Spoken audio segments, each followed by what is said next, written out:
Et donc, nous allons mener une étude, une certaine analyse textuelle pour montrer que ce n'est pas le cas. Si vous voulez la preuve, donc continuez par regarder cette vidéo, vous saurez ce que nous allons vous montrer. Bienvenue à tous, bienvenue chers frères et sœurs chrétiens ou musulmans qui suivent depuis ce bon moment cet enseignement qui a pour but, comme je l'ai dit tantôt dans les vidéos précédentes, de nous conduire dans la vérité en toute cohérence à propos des trois religions dites abrahamiques. Donc vous savez très bien que ces religions se proclament tous du même Dieu, le Dieu d'Abraham, et tant mieux, parce que nous avons là les textes qui vont nous permettre d'étudier en toute cohérence pour savoir quelle religion est dans la vérité, laquelle n'est pas en toute cohérence, donc dans la droite ligne du seul et vrai Dieu, ou lesquels sont finalement en déviation. Comme nous l'avons dit, il ne peut pas avoir trois vérités pour un seul et unique Dieu. Donc un seul Dieu, le Dieu d'Abraham, une seule voie, la voie qui mène au ciel, et une seule vérité, le système de croyance que le seul Dieu et vrai Dieu, Abraham, le Dieu d'Abraham, veut pour tous les croyants. Donc nous avons déjà entamé quelques études concernant beaucoup plus l'associationnisme. Nous avons montré que l'islam était une religion associationniste. Nous n'allons plus revenir là-dessus. Et donc, automatiquement, aujourd'hui, notre objectif est donc de commencer une étude sur le verset donc de Deutéronome 18-18, qui est largement utilisé par les apologètes musulmans pour prouver que Mohammed est le prophète. Et donc, nous allons mener une étude, une certaine analyse textuelle pour montrer que ce n'est pas le cas. Si vous voulez la preuve, donc continuez par regarder cette vidéo, vous saurez ce que nous allons vous montrer. Mais qu'on s'entende très bien, déjà Deutéronome 18-18 n'est pas là pour désigner Dieu ou le Dieu d'Abraham. On peut même aller le lire. Donc Deutéronome 18-18. Deutéronome 18-18. Donc il est là. Donc on dit c'est susciter un prophète comme Moïse. Il n'est pas là. On n'est pas dit qu'il faut susciter Dieu comme Moïse. Donc on s'entend très bien. Il s'agit de susciter un prophète comme Moïse. Donc un prophète tel qu'on n'en a jamais vu en Israël, puisque la Bible même est claire. Après Moïse, on n'en a jamais vu un prophète tel que Moïse. Alors, qu'est-ce que l'analyse textuelle nous propose? Déjà, je pense que c'est purement un échec islamique, un échec puissant de vouloir une certaine légitimation dans la Bible. Parce que la Bible, elle se suffit à elle-même. Elle n'a pas besoin d'aller dans le Coran pour s'auto-justifier ou pour exister. Mais là, nous voyons que l'islam court énormément. Et c'est un peu triste. Mais bon, c'est pas grave. Nous, ça nous permet de faire des études et montrer à nos frères musulmans ce qui en est effectivement. Alors, nous avons 5 critères pour montrer le véritable prophète de Deutéronome 18-18. Vous savez que Moïse n'était pas simplement frère de son peuple, le peuple d'Israël. Il était aussi un prophète puissant, un miracle. Donc, c'était un prophète qui parlait aussi bouche à bouche avec l'Éternel. Vous savez, dans le système de nuée dans lequel se retrouvait l'Éternel ou l'ange de l'Éternel, Moïse parlait bouche à bouche avec Dieu ainsi.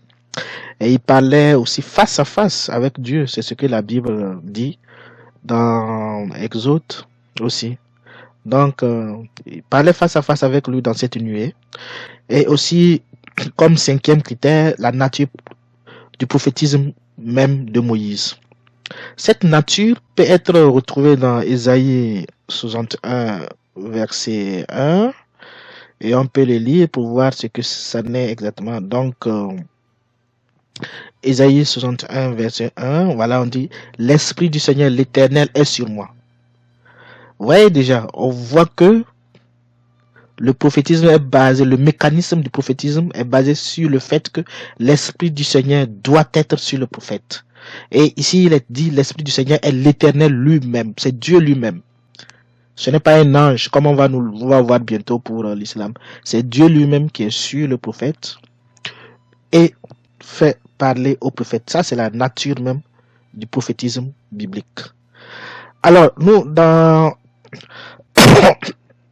la recherche de la vérité, encore sur cette affaire de Deutéronome 18, nous pensons être objectifs en prenant tout ce qui se réclame prophète comme vrai au départ, mais en commençant par élimination, donc pour pouvoir à la fin déterminer qui est le vrai prophète.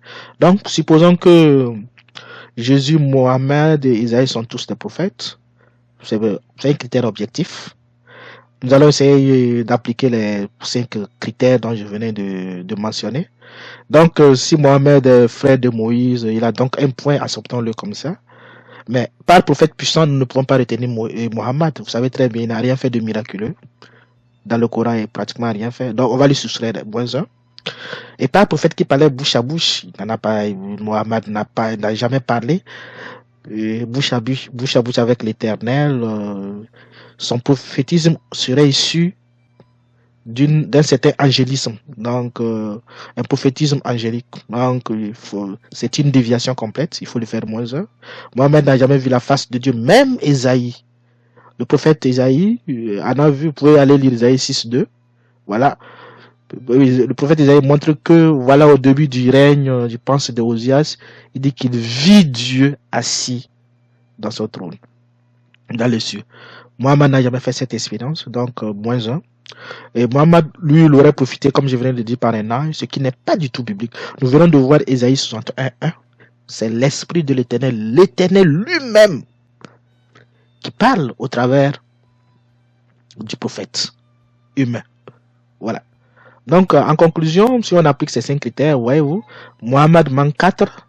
Et s'il manque 4, donc sa note se situe entre 0 et 1. Même le 1 point, on lui donne sous prétexte qu'il serait le cousin. Voilà, le cousin des Juifs. Mais ça aussi, c'est discutable. Je ne vais pas rentrer dans les détails ici sur le plan historique. Donc, mais on voit bien que Jésus indéniablement croche les 5 points. Parce qu'on sait qui s'est enrichi de la racine davidique, donc il est frère de Moïse, il parlait bouche à bouche avec Dieu.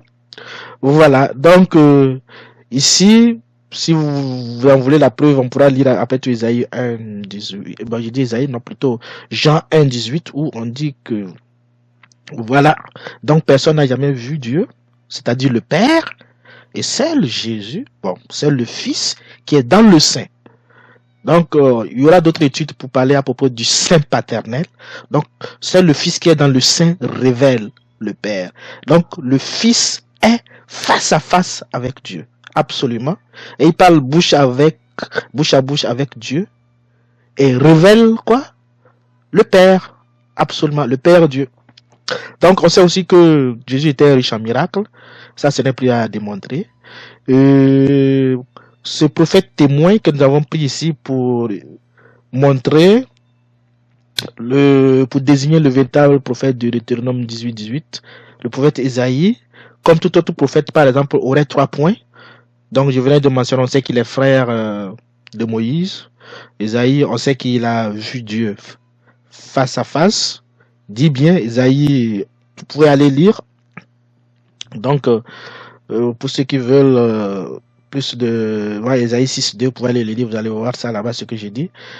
Et donc, on sait aussi qu'il a accompli des miracles. Quand le roi Ézéchias était malade, il est parti, il a guéri. Et le roi Ézéchias, voilà, il a dit, voilà, Ézéchias, tu ne mourras pas, ceci, voilà. Donc, il a accompli avec la feuille d'arbre qu'il a apportée pour le guérir.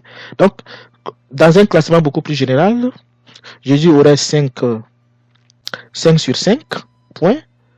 Voilà.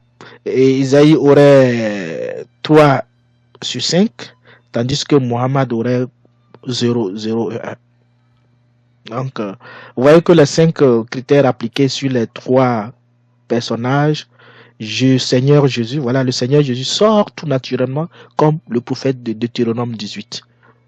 Donc, il est juif. Les miracles n'en parlons pas. Il est sorti du sein paternel. Donc, où il parle face à face avec le Père et où il parle aussi bouche à bouche avec le Père. La nature du prophétique est respectée par rapport à l'Ancien Testament. Si vous voulez, nous pouvons lire, vous pouvez lire Luc 4, 18, où Jésus répète, l'Esprit du Seigneur l'Éternel est sur moi. Ça n'a pas été le cas de Mohammed. C'est complètement contradictoire. Lui, Mohammed, dont on dit qu'il a prophétisé de façon angélique. Moi, pour ma part, avec tout le respect pour mes frères musulmans, ils doivent faire des recherches. C'est plutôt quelqu'un qui a été ensorcelé, voilà, ou possédé. C'est plutôt des cas de possession. Donc, il faut plutôt faire des études sur la démonologie pour comprendre, entre guillemets, le prophétisme islamique qui n'a rien de biblique. Absolument. Donc, on voit bien même qu'en prenant ce seul critère, ça exclut complètement Mohammed. Mohammed n'a rien, son prophétisme n'a rien de biblique. Il faut qu'on dise la vérité à nos frères musulmans. Maintenant, on sait les pensées de nos frères musulmans. Dès que vous identifiez Jésus comme le prophète, ils vont vous dire, ah bon, donc, si Jésus est le prophète de Deutéronome, donc il n'est plus Dieu. Mais là, est-ce que ce n'est pas non plus une ignorance? Et moi, je comprends bien cette ignorance. Parce que cette ignorance vient exactement de l'ignorance même de la nature du prophétisme biblique. Absolument. Parce que, lisons Isaïe 43, par exemple, 12 qui va dire, qu'est-ce que ce verset dit? C'est moi qui ai annoncé, sauvé, prédit. Ce n'est point parmi vous un Dieu étranger. Ça veut dire que ce n'est même pas un prophète. Là, c'est Isaïe qui est en train de parler. C'est Isaïe qui est face au peuple et qui parle. Donc, ce n'est même pas Isaïe lui-même qui parle. Et pourtant, c'est lui qui est face au peuple. Qui parle, on dit c'est moi, Dieu. Qui annonce, sauve et qui prédit. Ben, entre nous, qui est le vrai prophète là? Qui est le vrai prophète entre nous? Ouais. Le vrai prophète. Ouais, n'est-ce pas Dieu? Donc, une fois encore, nous montrons que l'islam est beaucoup plus empêtré dans l'ignorance.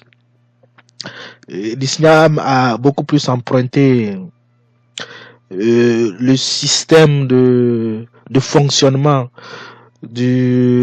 à emprunter des termes, donc à emprunter du symbolisme, du système de fonctionnement prophétique du biblique, sans comprendre le fond, fondamentalement, ce que tout ceci veut dire. Donc, chers amis, vous voyez très bien que le prophète de Deutéronome 18 est bien notre Seigneur Jésus-Christ. Ce n'est pas du tout Mohammed. Il faut que nos frères musulmans reviennent à la vérité, qu'ils comprennent que c'est un égarement, l'islam s'est égaré complètement et totalement. Donc chercher une légitimation dans la Bible revient à se noyer. Oui, l'islam va se noyer s'il continue à rechercher cette légitimation dans la Bible. Ça ne tient pas, ça ne marche pas. En toute cohérence, rien ne marche. Donc nous allons prouver durant tout cet enseignement et vous démontrer à quel point, à chaque niveau, l'islam s'est égaré, même du mécanisme même de la révélation biblique, de la révélation de la Torah. Et c'est dangereux. C'est dangereux pour nos frères qui y croient et qui ne continuent pas de croire à cette fausseté qui n'a rien d'abrahamique. Donc, en toute honnêteté, pour l'amour qui nous caractérise, nous invitons nos frères à revenir sur la bonne voie, parce que le salut qui est personnel est très important.